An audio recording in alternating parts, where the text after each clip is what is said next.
Thiruvananthapuram police ഹെഡ്ക്വാർട്ടേഴ്സിലെ IG ഉണ്ണികൃഷ്ണന്റെ മുറിയിൽ കനത്ത നിശബ്ദതയായിരുന്നു. Air കണ്ടീഷണറിന്റെ നേർത്ത ശബ്ദം മാത്രം കേൾക്കാം. മേശപ്പുറത്ത് ചുവന്ന കവറിലുള്ള ഒരു വലിയ ഫയൽ ഇരിപ്പുണ്ടായിരുന്നു. അതിനു മുകളിൽ കറുത്ത അക്ഷരത്തിൽ എഴുതിയിരുന്നു കേസ് ഫയൽ, ഓപ്പറേഷൻ ഫയറി. മുറിയിലേക്ക് ആത്മവിശ്വാസത്തോടെ കടന്നു വന്ന 28-കാരിയായ വജ്രാൻഷി തിവാരി എക്സിക്യൂട്ടീവ് സല്യൂട്ട് നൽകി നിന്നു. ഉത്തരേന്ത്യൻ സ്പെഷ്യൽ ക്രൈം ബ്രാഞ്ചിലെ ഏറ്റവും സമർത്ഥയായ ഇൻവെസ്റ്റിഗേഷൻ ഓഫീസറാണ് അവൾ. രൂപത്തിലും ഭാവത്തിലും കണിശതയുള്ള കമാൻഡോ ശൈലി. ഉണ്ണികൃഷ്ണൻ കസാരയിൽ നിന്ന് എഴുന്നേറ്റ് അവളുടെ നേരെ തിരിഞ്ഞു. അദ്ദേഹത്തിന്റെ മുഖത്ത് കടുത്ത ഗൗരവമായിരുന്നു. മേശപ്പുറത്തെ ഫയലിലേക്ക് ചൂണ്ടിക്കൊണ്ട് അദ്ദേഹം പറഞ്ഞു, കേരളത്തിലെ ഉന്നത പോലീസ് ഉദ്യോഗസ്ഥരെല്ലാം തലകുത്തനെ നിന്നിട്ടും 1 വർഷമായി തെളിയിക്കാത്ത ആ കേസ് നീ ഏറ്റെടുക്കണം വജ്രാൻഷി. കേട്ട വാചകം വജ്രാൻഷി ഒരു നിമിഷം തരിപ്പിച്ചു നിർത്തി. കേരളം പോലുള്ള ഒരു സംസ്ഥാനത്തെ മുഴുവൻ സംവിധാനങ്ങളും പരാജയപ്പെട്ടിടത്ത് തന്നെ എന്തിനാണ് വിളിക്കുന്നത് എന്ന ചോദ്യം അവളുടെ മനസ്സിൽ മിന്നിമറിഞ്ഞു. ഫയൽ തുറന്ന് പേജുകൾ മറിച്ചുകൊണ്ട് IG കേസിന്റെ പശ്ചാത്തലം വിശദീകരിച്ചു തുടങ്ങി.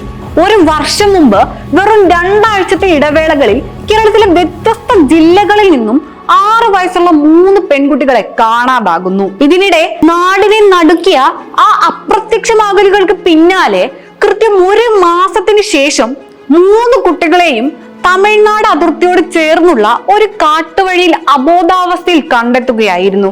കുട്ടികൾക്ക് ശാരീരികമായി യാതൊരു പരിക്കുകളും ഉണ്ടായിരുന്നില്ല. എന്നാൽ അവർ പൂർണ്ണമായും കാറ്റോണിക് സ്റ്റേജ് അഥവാ മാനസികമായി കടുത്ത ആഘാതത്തിലായിരുന്നു. അവർക്ക് സംസാരിക്കാനോ ചുറ്റുമുള്ളവരെ തിരിച്ചറിയാനോ കഴിഞ്ഞിരുന്നില്ല. മെഡിക്കൽ റിപ്പോർട്ടുകൾ പരിശോധിച്ച വിദഗ്ധർ ഞെട്ടിപ്പോയി.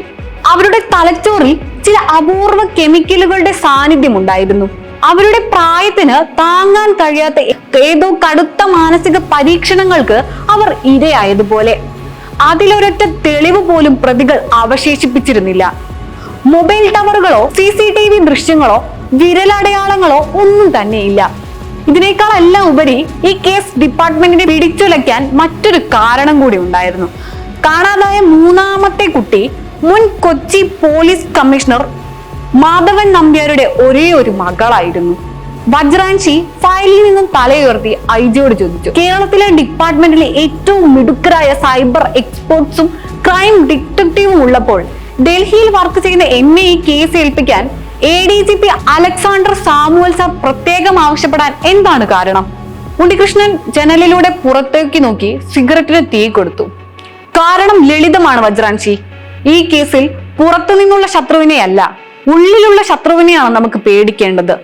സ്വന്തം ഡിപ്പാർട്ട്മെന്റിനെ പോലും വിശ്വസിക്കാൻ കഴിയാത്ത അവസ്ഥയിലാണ് നമ്മളിപ്പോൾ. അദ്ദേഹം ആ രഹസ്യം വെളിപ്പെടുത്തുകയായിരുന്നു. ഈ കേസ് അന്വേഷിച്ച മുൻ സ്പെഷ്യൽ ടീമിലെ 2 ഉദ്യോഗസ്ഥർ വിചിത്രമായ റോഡ് അപകടത്തിൽ കൊല്ലപ്പെട്ടു. അന്വേഷണം ഒരു പ്രത്യേക ഉന്നത ഉദ്യോഗസ്ഥനിലേക്ക് നീങ്ങുന്നു എന്ന സൂചന ലഭിച്ചതിന് തൊട്ടു പിന്നാലെ ആയിരുന്നു ഈ അപകടങ്ങൾ. ആഭ്യന്തര വകുപ്പിലും പോലീസിലും ചില വമ്പൻ ചാവുകൾ ഈ കുറ്റകൃത്യത്തിന് പിന്നിലുള്ള അന്താരാഷ്ട്ര റാക്കറ്റിന് കുടപിടിക്കുന്നുണ്ട്. കേരളത്തിലെ ഏതൊരു ഉദ്യോഗസ്ഥൻ അന്വേഷിച്ചാലും വിവരം ചോരും. എന്നാൽ വജ്രാൻഷിക്ക് ഇവിടെ ആരുമായും ബന്ധങ്ങളില്ല. അവൾക്ക് മേൽ പ്രാദേശിക രാഷ്ട്രീയ സമ്മർദ്ദങ്ങൾ ചെലുത്താൻ ആർക്കും കഴിയില്ല. മാത്രമല്ല 3 വർഷം മുമ്പ് ഉത്തരാഖണ്ഡിലെ ഹ്യൂമൻ ട്രാഫിക് റാക്കറ്റിനെ വജ്രാൻഷി തകർത്ത രീതി സമാനമായിരുന്നു. അന്ന് അവൾ ഉപയോഗിച്ച ഡാർക്ക് വെബ് ട്രാക്കിംഗ് സാങ്കേതിക വിദ്യയാണ് ഈ കേസിലും ആവശ്യം. കേസന്വേഷണത്തിനായി വജ്രാൻഷി കൊച്ചിയിൽ എത്തുന്നതോടെ കഥ കൂടുതൽ സങ്കീർണമാകുന്നു. അവൾക്ക് ഔദ്യോഗികമായ സ്പെഷ്യൽ ഇൻവെസ്റ്റിഗേഷൻ ഓഫീസർ പദവി ലഭിച്ചെങ്കിലും ലോക്കൽ പോലീസിൽ നിന്നും ഇന്റലിജൻസിൽ നിന്നും അവൾക്ക് കടുത്ത നിസ്സഹകരണമാണ് നേരിടേണ്ടി വരുന്നത്. അവൾ അന്വേഷണം ആരംഭിക്കുന്ന നിമിഷം മുതൽ അവളുടെ ഫോണുകൾ ചോർത്തപ്പെടുന്നു. അവൾ പോകുന്ന വഴികളിൽ ഷാഡോ പോലീസ് പിന്തുടരുന്നു. കേസിൽ സഹായിക്കാൻ ADGP നൽകിയ റീജിയണൽ ടീമിലെ സബ് ഇൻസ്പെക്ടർ ഹരിപ്രസാദ് വിശ്വസ്തനാണെന്ന് തോന്നിപ്പിച്ചെങ്കിലും അയാൾ യഥാർത്ഥത്തിൽ ഡിപ്പാർട്ട്മെന്റിലെ കരിമ്പട്ടികയിൽപ്പെട്ട ഉദ്യോഗസ്ഥന്റെ ചാരനായിരുന്നു. വജ്രാൻഷി ആദ്യമായി കുട്ടികളെ ചികിത്സിപ്പിക്കുന്ന അതീവ സുരക്ഷയുള്ള മെഡിക്കൽ ഇൻസ്റ്റിറ്റ്യൂട്ടിൽ എത്തുന്നു. അവിടെയുള്ള CCTV ദൃശ്യങ്ങൾ അപ്രത്യക്ഷമാകുന്നു. കുട്ടികളെ പരിശോധിച്ച ഡോക്ടർ അവളോട് ചിലത് തുറന്നു പറയാൻ ശ്രമിക്കുന്നതിന് തൊട്ടു മുൻപ് ദുരൂഹ സാഹചര്യത്തിൽ ആത്മഹത്യ ചെയ്യുന്നു. ശത്രുക്കൾ അവളേക്കാൾ ഒരുപടി മുന്നിലാണെന്ന് വജ്രാൻഷി തിരിച്ചറിയുകയായിരുന്നു. ലോക്കൽ നെറ്റ്വർക്കുകളെ പൂർണ്ണമായി ഒഴിവാക്കി വജ്രാൻഷി സ്വന്തം രീതിയിൽ ഡാർക്ക് വെബിലൂടെ അന്വേഷണം തിരിച്ചുവിടുന്നു.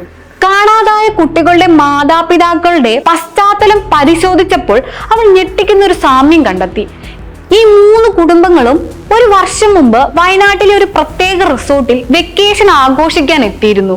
അവിടെ നിന്നും വജ്രാഞ്ചിക്ക് ഒരു വലിയ സൂചന ലഭിക്കുന്നു.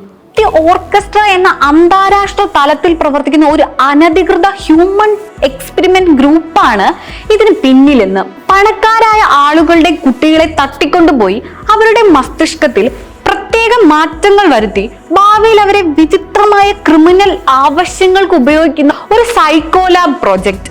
കേരളത്തിൽ ഒരു പ്രമുഖ മരുന്ന് കമ്പനിയുടെ ഉടമയും ഭരിക്കുന്ന പാർട്ടിയുടെ ഉന്നത നേതാവും മുൻപ് പോലീസ് തലപ്പത്തിരുന്ന ഒരു IPS ഉദ്യോഗസ്ഥനും ചേർന്ന കൂട്ടുകെട്ടാണ് ഈ ലാബിന് സംരക്ഷണം നൽകുന്നത്. താൻ നിൽക്കുന്നത് ഒരു വൻ ചതിക്കുഴിയിലാണെന്നും ഏത് നിമിഷവും വ്യാജ ഏറ്റുമുട്ടലുകളിലൂടെയോ അപകടത്തിലോ താൻ കൊല്ലപ്പെട്ടേക്കുമെന്നും വജ്രാഞ്ചി മനസ്സിലാക്കുന്നു. ഒടുവിൽ തനിക്ക് ചുറ്റുമുള്ള ചാരന്മാരെ പരസ്പരം തല്ലിച്ചതച്ച് ഡിപ്പാർട്ട്മെന്റിലെ ആരും അറിയാതെ അവൾ വയനാട്ടിലെ ആ രഹസ്യ ഭൂഗർഭ ലാബിലേക്ക് ഒറ്റയ്ക്ക് നുഴഞ്ഞു കയറാൻ പ്ലാൻ ചെയ്യുന്നു. തനിച്ചൊരു പെൺകുട്ടി, തോക്കുകളേക്കാൾ ബുദ്ധി കൊണ്ട് യുദ്ധം ചെയ്യുന്ന അധോലോക റാക്കറ്റ്, കൂടെ നിൽക്കുന്നവരിൽ ഒളിച്ചിരിക്കുന്ന വഞ്ചകർ. വജ്രാഞ്ചി ആ അദൃശ്യ വലക്കണികൾ തകർത്ത് ആ കുഞ്ഞുങ്ങൾക്ക് നീതി വാങ്ങി നൽകുമോ? കാത്തിരിക്കാം.